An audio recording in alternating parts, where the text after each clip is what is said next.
అందరికీ నమస్కారం. సంస్కృతి సంపద యూట్యూబ్ ఛానల్ తరపున స్వాగతం. శ్రీనాథుని శృంగార నైషధం కావ్య పఠనం చేస్తున్న శ్రీ నూతలపాటి వెంకటరత్న శర్మ గారు ఈ కావ్య పఠనాన్ని ధారావాహిక ప్రసంగంలో ప్రసంగిస్తున్నారు.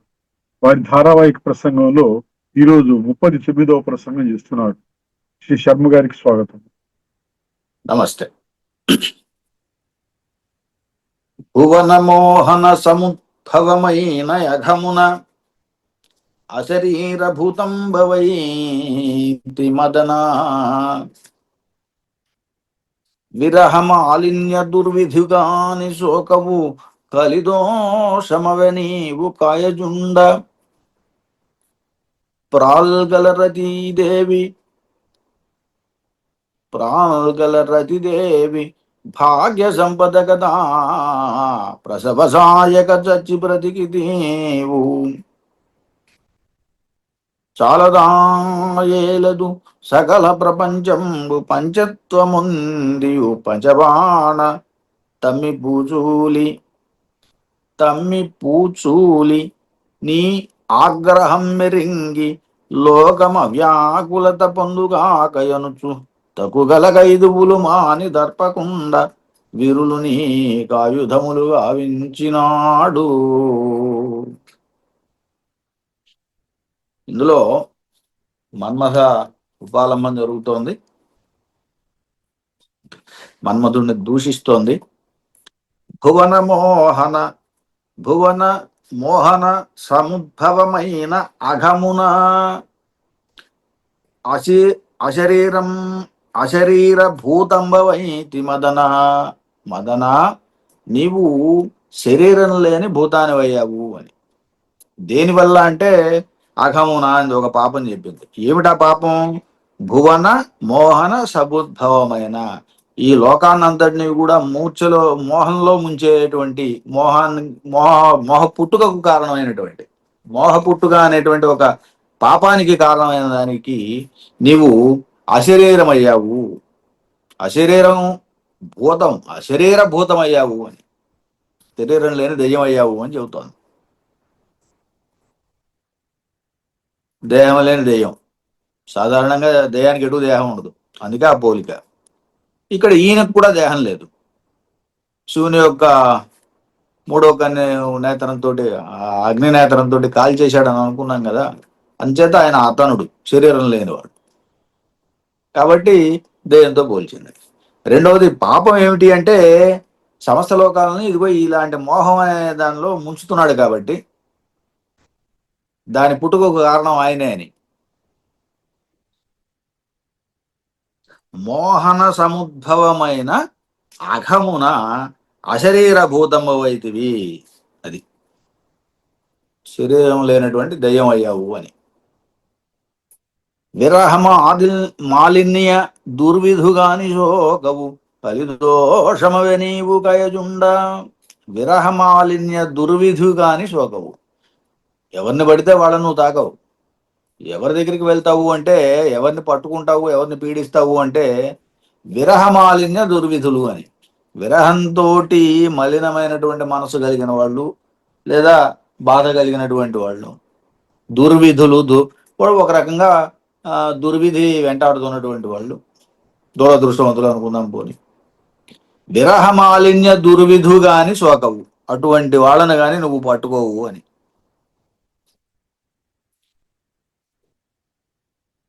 విరహం అనేటువంటి బాధ చేత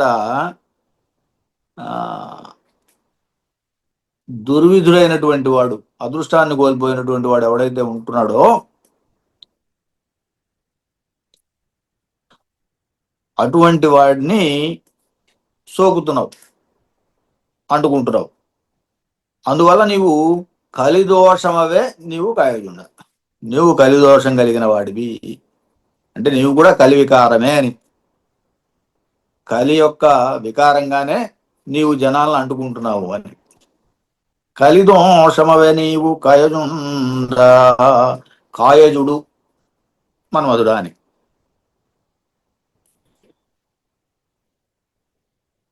విరహ మాలిన్య దుర్విధుడు అనేదానికి వియోగం అనేటువంటి దానివల్ల కలిగిన మలినత్వము, అలా ఉన్నటువంటి దుర్విధుల దగ్గరికి నువ్వు చేరతావు అని. పురాల్గల రతిదేవి భాగ్య సంపద గదా ప్రసవ సాయక చచ్చి బ్రతికితీవు. ఇక్కడ రతిదేవి అన్నాడు. రతీదేవి అని సాధారణంగా స్త్రీవాచకానికి దీర్ఘాంతం ఉంటుంది, సమాసాల్లో అది వాడాలి, రతీదేవి అని వాడాలి. కానీ ఈయన రతిదేవి అని వాడాడు. దీర్ఘం ఉంటే ఇక్కడ ఛందస్సు పోతుంది. పురాల్గల రతిదేవి భాగ్య సంపద కదా ప్రసవ సాయక చచ్చి బ్రతికితీవు. ఇక్కడ ప్రాలు అంటే సుమంగళ్యము, ఐదవతనం. ఇది ఈ భాగ్య సంపద చేత బతికిపోయావు. ఎవరి యొక్క భాగ్య సంపద? రతిదేవి యొక్క సుమంగళత్వం వల్ల బతికిపోయావు. ప్రాల్గల, ప్రాలు అది సుమంగళత్వము అని. సుమంగళత్వం కలిగిన రతీదేవి యొక్క భాగ్య సంపద చేత కదా బ్రతికి ప్రసవ సహాయక చచ్చి బ్రతికితేవు. నువ్వు చచ్చి బ్రతికావు ఒక మాటలో చెప్పాలంటే. ఎందుకంటే చనిపోయిన తర్వాత రతీదేవి గోలు ఏడుస్తుంది, శివుణ్ణి ప్రార్థిస్తుంది. శివుడు ఆమెకి అలా వరం ఇచ్చాడు, చివరికి బ్రతికిచ్చాడు మొత్తానికి. అందువల్ల చచ్చి బ్రతికవు. అది కేవలం రతీదేవి యొక్క సౌమంగళ్యం వల్ల అని. చాలదా ఏలదు సకల ప్రపంచంబు పంచత్వముందియు పంచబాణుడా, ఓ మన్మధుడా, పంచత్వముందియు సకల ప్రపంచము ఏలడు చాలదా? నీవు పంచత్వాన్ని పొంది కూడా సమస్త ప్రపంచాన్ని ఏలుతున్నావు, అది చాలదా నీకు? ఇక్కడ పంచత్వము అనే దానికి పంచభూతాల్లో కలిసిపోవడం అని. దేనికి దానికి విడిపోయి మనిషి చనిపోయిన తర్వాత దేని దాంట్లో కలిసిపోతుంది, దాన్ని పంచత్వం అంటాం. ఇక్కడ పంచత్వం ఉందాడు, ఈయన చనిపోయాడు, దానిలో భస్మం అయిపోయాడు, కాలిపోయాడు. అయితే అలా అయిన తర్వాత కూడా ఆయనకు ఉనికిని కల్పించాడు మళ్ళీ శివుడు. అదిగో అటువంటి పంచబాణుడా, పంచతో మొంది కూడా ప్రపంచం మొత్తాన్ని ఏలుతున్నావు చాలదా? తమ్మిపూజోలిని ఆగ్రహం మెరింగి లోకమ వ్యాకులత పొందుగాకయనుచు తక్కుగలక 5 ఉలుమాని దర్పకుండా విరులు నీకు ఆయుధములు గావించినాడు. తమ్మిపూచూలి అంటే బ్రహ్మదేవుడు. ఆయన నీ ఆగ్రహం తెలిసి లోకం వ్యాకులత పొందకుండా ఉండటానికి గాను మిగతా ఆయుధాలన్నింటినీ నీకు ఇవ్వకుండా, ఖైదువులు అంటే ఆయుధాలు, మిగతా ఆయుధాలు ఏవి కూడా నీకు ఇవ్వకుండా విరులు నీకు ఆయుధమును గావింపజేశాడు. పూలను నీకు ఆయుధాలుగా ఇచ్చాడు. పూలను ఎందుకు ఇచ్చాడు? పూలు చాలా సుకుమారమైనవి. అలాంటి ఆయుధాలతోటి ఆయన ఏం చేస్తాడులే, ఆయన చంపలేడు కదా అన్నట్టుగా. నిజానికి సాధారణంగా ఖైదువులు అన్నప్పుడు బాణాలో, కత్తులో, కటార్లో ఇవ్వాలి, కానీ అవి ఏమీ ఆయన ఇవ్వలేదు. అలా ఇస్తే ఇంకెంత ఇబ్బంది పెడతాడో, అసలే క్రూరంగా ఉన్నాడు కదా. అందువల్ల ఇలాంటి వాడికి అలా ఇవ్వకూడదని చెప్పేసి పూలను ఆయుధాలుగా చేశాడు. తమ్మిపూజూలి నీ ఆగ్రహమెరింగి లోకము అవ్యాకులత పొందుగాకయనుచు, లోకము వ్యాకులత పొందొద్దు అని చెప్పేసి. ఎందుకంటే ఆయన పుట్టించిన లోకం కదా, దానికి ఒక ఇబ్బంది కలిగితే ఆయనకే కదా. అందుచేత తనదైనటువంటి, తన సృష్టి అయినటువంటి లోకానికి ఒక వ్యాకులత కలగద్దు అనే కారణం చేత తక్కువగల ఖైదువులు మాని, అదిగో అలాంటి ఆయుధాలన్నింటినీ వదిలేసి దర్పకుండా విరులు నీకు ఆయుధములు గావించినాడు. విరులను మాత్రమే నీకు ఆయుధాలుగా ఇచ్చాడు అని లోకక్షేమం దృష్ట్యా అని పలికి, లీలోద్యానమునందు సరస రసాల కోమల కిసల ఆస్వాదన కషాయ కంటకల కంటకామిని కుహూకార కోలాహల పంచమము వీతించిన ఆ పల్లవాధర ఉల్లంబు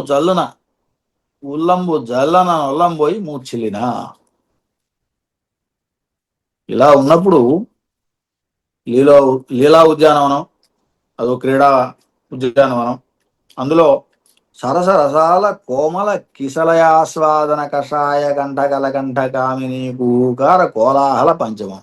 బా, కోకిల పంచమ స్వరంతో కుహు అని అంటోందట, కూస్తోంది. కోయిల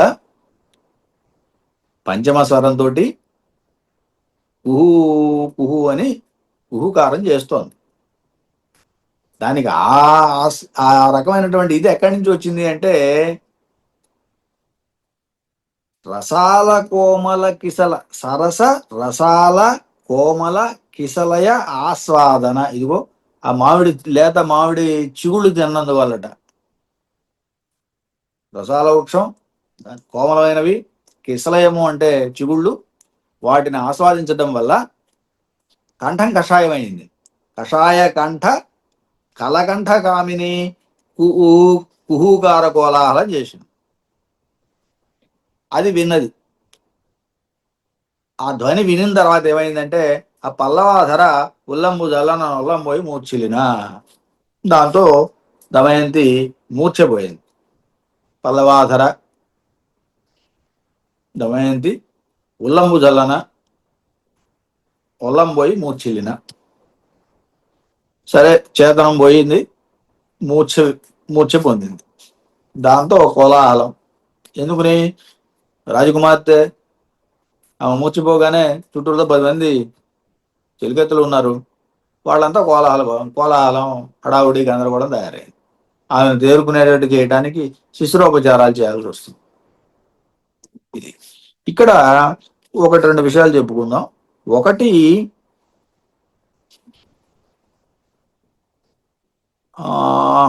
పంచమము కోలాహల కుహూకార కోలాహల పంచమము అన్నాడు. పంచమము అనేది ఒక నాదం, ధ్వని. ఇది సప్తస్వరాల్లోది. సరిగమ పదాన్ని అనే సప్తస్వర ఇది ఉన్నది కదా, దాంట్లోది. వాటన్నిటికీ కూడా పేర్లు ఉన్నాయి. నిషాదము, రిషభము, గాంధారము, షడ్జము, మధ్యమము, దైవతము, పంచమము.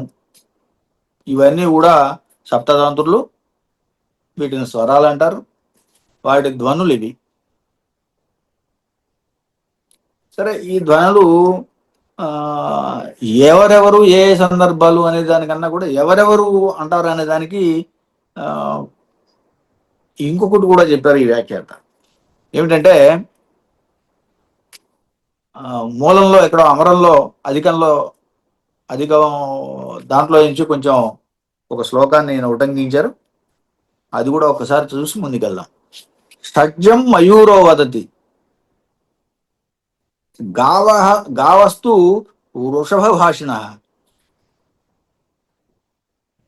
అజావిగంతు గాంధారం క్రౌంచ కవణతి మధ్యమం దైవతం హరేషదే వాజీ నిషాదం బృంహతే గజ మయూరాదయ ఏతే హి మత్తా గాయంతి పంచమం. మత్తా గాయంతి, మయూరాదులు ఏదైతే మనం ఇప్పుడు కోకిల ఇవన్నీ చెబుతున్నామో, ఇవి మదించినవి గాయంతి పంచమం. పంచమాన్ని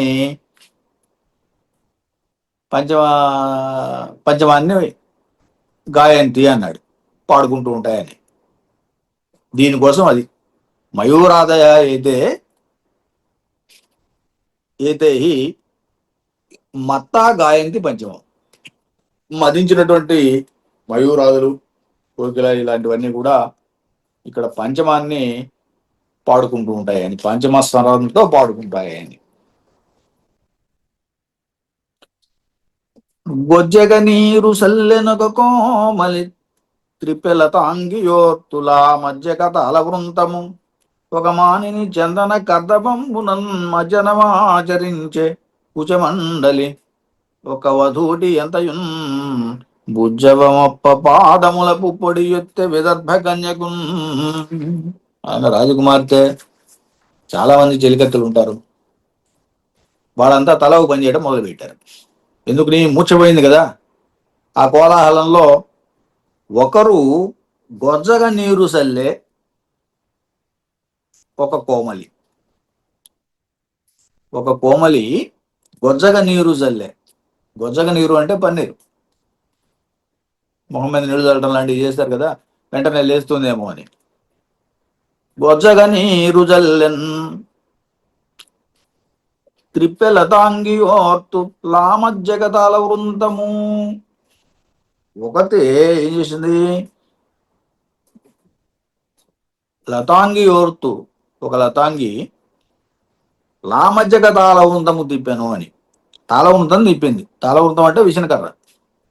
అది కూడా లామజ్జక తాళవృంతం, నీళ్లతో తడిపి అని. అవి వట్టివేర్ల విసనకర్ర అన్నాడు. అది విశేషం. అవి చల్లగా ఉంటాయి వట్టివేర్లు, కాస్త నీళ్లు చల్లితే. అటువంటి విసనకర్రతోటి వీచడం మొదలుపెట్టిందట. త్రిప్పెలతాంగియోర్తు లామజ్జక తలవృంతము ఒక మానిని చందన కర్ధమమ్మునన్ మజ్జనమాచరించే కుచమండలి.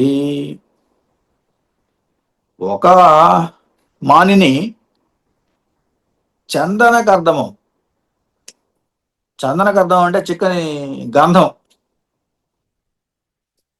గంధాన్ని నీళ్లతో కలిపి రంగరించి తడి చేసి దాన్ని శరీరానికి అలదటం. ఇక్కడ కుజమండలికి అలదింది అని చెప్పారు. సాధారణంగా ఎండాకాలంలో చాలా మంది ఈ ఎండ బాధ తట్టుకోలేకో, ఎండకి శరీరాన్ని కాపాడుకోవడానికో ఇదిగో గంధాన్ని చక్కగా శరీరానికి అలదుకుంటారు, ఎండ తాపం నుంచి బయటపడటానికి. అలాగే ఇక్కడ మదన తాపం నుంచి బయటపడటానికి కూడా ఇదే ఔషధంగా ఆ చెలికత్తెలు చేస్తున్నారు.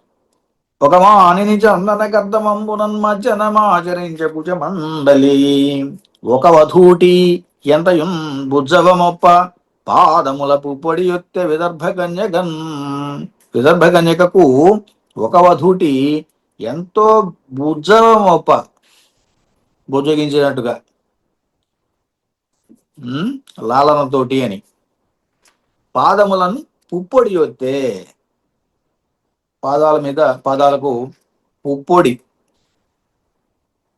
పుష్పరాగం దాన్ని పట్టించింది అని, అది చల్లగా ఉంటుందనే దానికోసం అంతే.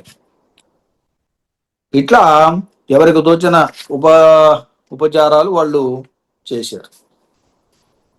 ఇది కోలాహలమైంది, అంతే కదా. మరి మనిషి పడిపోయిన తర్వాత లేచేదాకా అదొక ఆందోళనే కదా.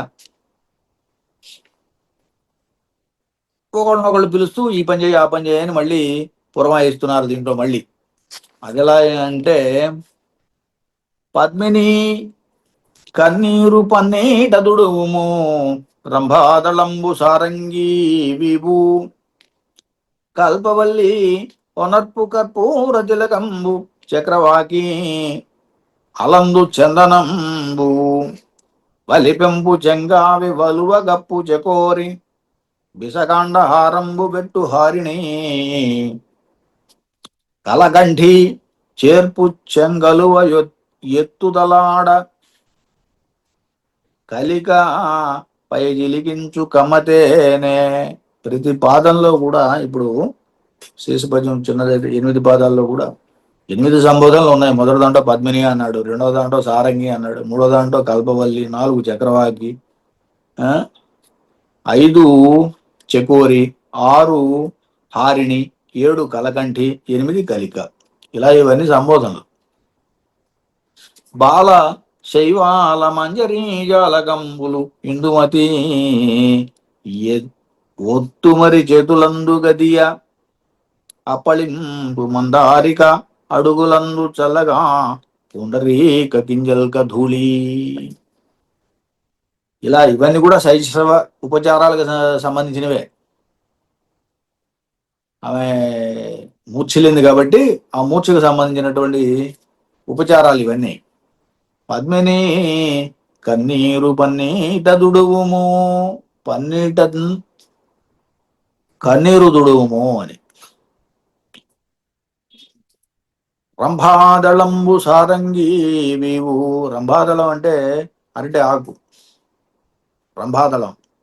దాంతో నీవు రంభాదళంబు సారంగి వీవు వేచమంటోంది అరిటాకుతోటి. కల్పవల్లి ఓనర్పువ కర్పూర తిలకంబు, కర్పూర తిలకాన్ని పెట్టమంటోంది. చక్రవాకి అలందు చందనంబు, చందనం అలదం అంటోంది శరీరం అంతా కూడా. వలిపెంపు చెంగావి వలువ గప్పు చకోరి, వలిపెంపు చెంగావి వలువ పైన ఒక చెంగావి, వలిపంపు చెంగావి చాలా సన్నని వస్త్రం కప్పమంటోంది. విషకాండ హారంబు వెట్టుక హారిణి, హరిణి, హరిణి అనేది మళ్ళీ ఒక సంబోధన. విషకాండ హారం పెట్టు, విషకాండ హారము అంటే తామర తోళ్ళు హారంగా పెట్టమని.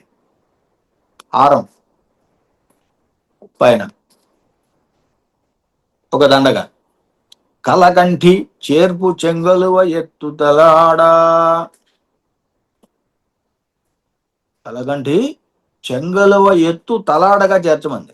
తలగడ ఎత్తుగా, తల పై కాస్త ఎత్తుగా ఉండేదానికి మనం ఇప్పుడు దిండు వాడుకున్నట్టుగా అవి చెంగలువతో చేయమంటోంది. చేర్పు చెంగలువ ఎత్తుతలాడ, కలిక పై చిలికించు కమ్మదేనే, కమ్మదేనను పైన చిలికించమంటోంది.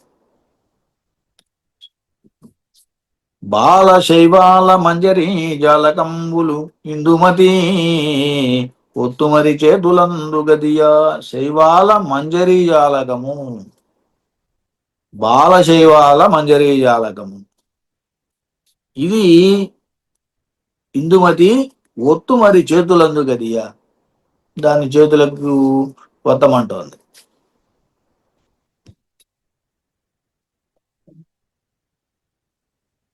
అప్పళింపు మందారిక అడుగులందు చల్లగా పుండరీక కింజల్క ధూళి. ఇదిగో పుండరీకాల్లో ఉండేటువంటి, పద్మాల్లో ఉండేటువంటి కింజల్కం ఏదైతే ఉందో దాన్ని అద్దం అంటోంది. ఎక్కడ? పాదముల యందు, అడుగులందు, అడుగులందు అది అద్దమని చెబుతోంది. ఇలా ఈ పద్యంలో అనేక ఉపచారాలను చెప్పారు. కాకపోతే ఇందులో ఒక విశేషం ఉంది. ఏమిటంటే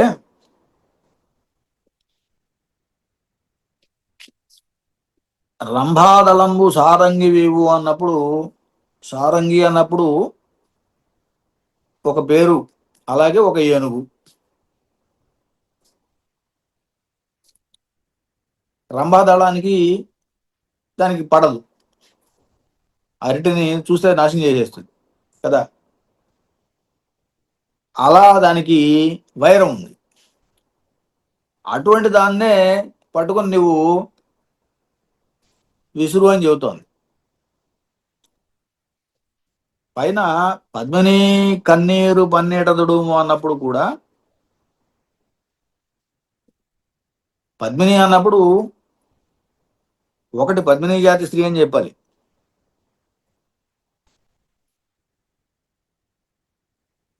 అలాగే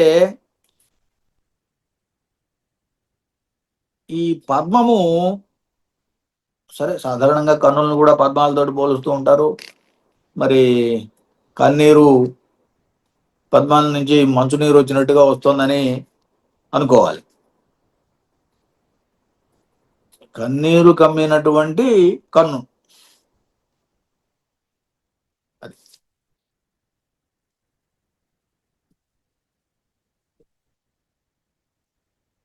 ఇలా కొంచెం పద్యాన్ని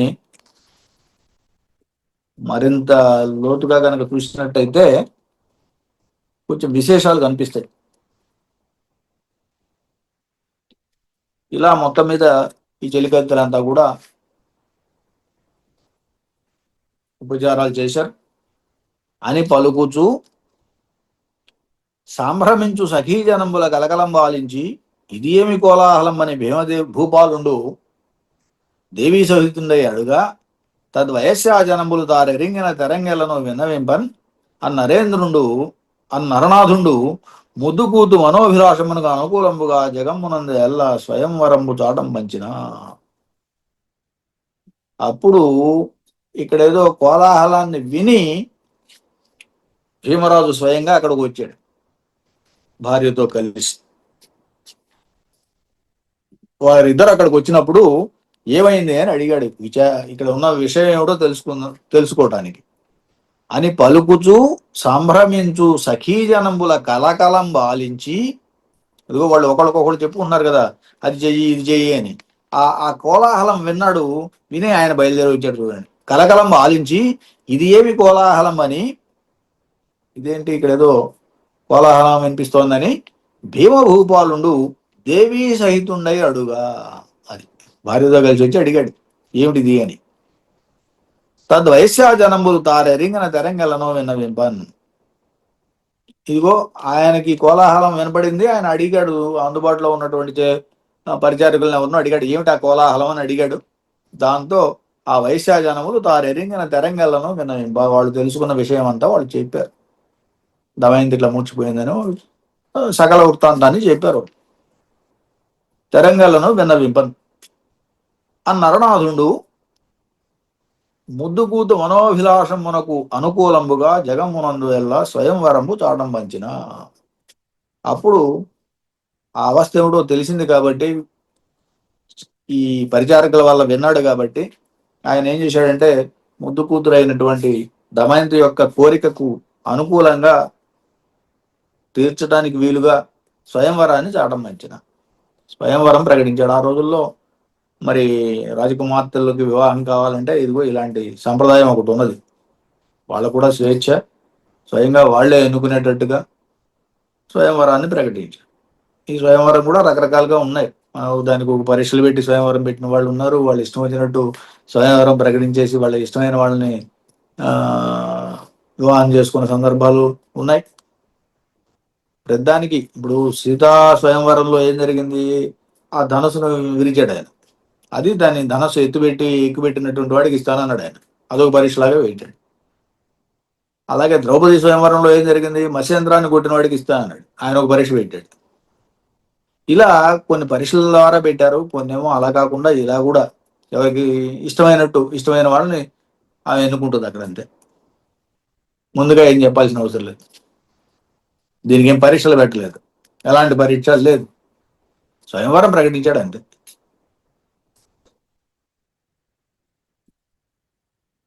సప్తసాగర పరివృత క్షమాతలమున చాటబడియను వాదిత్ర సంయుతముగా ధరణినాథ కుమార హృద్ధైర్యారి భోజకన్యా స్వయంవరాభ్యుదయం అహం.